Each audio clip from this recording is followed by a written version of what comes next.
আসসালামু আলাইকুম প্রিয় দর্শক, আজকে আমি আপনাদের দেখাবো দুধ ডিমের পুডিং রেসিপি। আমি হাফ কেজি দুধ নিয়ে নিলাম। হাফ কেজি দুধের সাথে আমি হাফ কাপ পরিমাণ গরু দুধ দিয়ে একসাথে জাল করে নিব, যাতে দুধটা ঘন হয়। দুধটা ঘন হলে পুডিংটা সুন্দর মতো সেট হয়, একদম সফট স্মুদি হয়।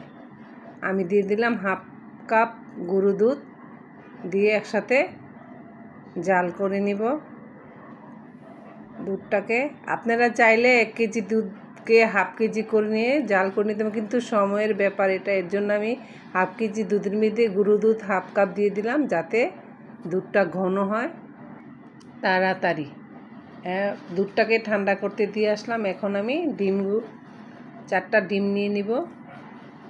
3টা দিলেও হয়, 4টা দিলে সুন্দর, 4টা বা 5টা দিলে সুন্দর, পুডিংটা সুন্দরভাবে একদম সফট হয়, একদম ভেঙে যাওয়ার কোনো সম্ভাবনাই থাকে না।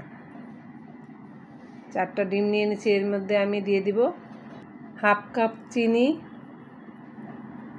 দিয়ে দিব চা চামচের 2 চামচ ভ্যানিলা এসেন্স, যাতে ডিমের গন্ধটা না আসে। এর জন্য এসেন্সটা দিয়ে দিলে ভ্যানিলা সুন্দর একটা ফ্লেভার আসে। আমি এখন ভালো করে চিনিটা আর ডিমটা ফেটে নিব।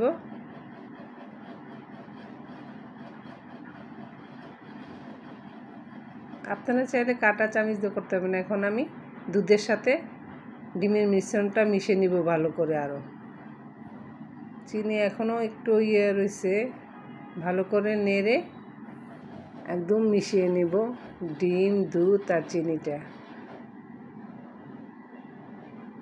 তো আমি এটা রেডি করে রেখে এখন আমি ক্যারামেলটা করে নিব।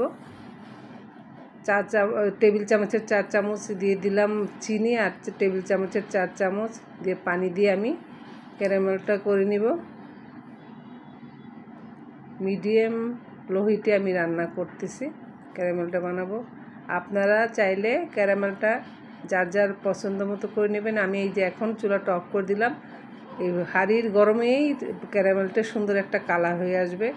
আপনারা চাইলে যদি আরও বেশি কালার করতে আপনাদের পছন্দ মতন করবেন। আমি চুলাটা আগেই কিন্তু নিভিয়ে দিয়েছি, দেখেন, তারপরে কেমন সুন্দর একটা কালার আসছে। এখন আমি ক্যারামেলটা ঢেলে দিব যেই পাত্রে আমি পুডিংটা সেট করব, সেটাতে ঢেলে ভালো করে সুন্দর করে ছড়িয়ে দেব। দিয়ে কিছুক্ষণের জন্য রাখবো যাতে ঠান্ডা হয়ে আসে। বেশিক্ষণ ঠান্ডা করে এই দেখেন সুন্দর ঠান্ডা হয়ে আসছে। বেশিক্ষণ রাখলে আবার ফেটে যেতে পারে। এখন আমি ডিমের মিশ্রণটা ঢেলে ছেঁকে নিব। ডিমের এই যে ফুটকিরি আছে, এগুলো আবার দুধের সর যদি থেকে থাকে সুন্দর ছেঁকে নিলে সুন্দর একদম মসৃণ স্মুথ হবে পুডিংটা। এই দেখেন কতগুলো জমে গেছে দুধের সর। এটা দিলে ভিতরে ছিদ্র ছিদ্র হয়ে থাকে, এর জন্য ছেঁকে দিলে সুন্দর একটা স্মুদি হবে পুডিংটা। এখন আমি পুডিংয়ের ঢাকনাটা ডেকে সুন্দর করে চুলোতে বসিয়ে দেব। আমি আগে হাঁড়িতে পানি দিয়ে রেখেছি। এখন আমি একটা স্ট্যান্ড বসিয়ে দিলাম। দেখেন স্ট্যান্ডটা কিন্তু ডুবে গেছে। আমি এই পুডিংয়ের ইয়েটা যাতে অর্ধেক থাকে পানি, ওরকম রেখেছি, মানে একটু উপরে। এখন আমি ঢাকনাটা ডেকে 20 মিনিট থেকে 25 মিনিট পর্যন্ত রান্না করব।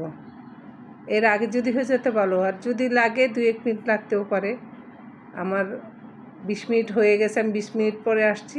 দেখেন আমার পুডিংটা সেট হয়ে গেছে। এখন আমি পুডিংটারে ঠান্ডা করে নিয়েছি কিছুক্ষণের জন্য, 2 ঘন্টার জন্য। এখন আমি পুডিংটারে প্লেটে ঢেলে নিব। 2 ঘন্টা পর কিন্তু নিয়ে আসছি আমি ঠান্ডা করে। দেখেন এখন আমার পুডিংটা একদম পারফেক্ট হয়েছে, একটু ভেঙে যায়নি। আমার পুডিং রেডি।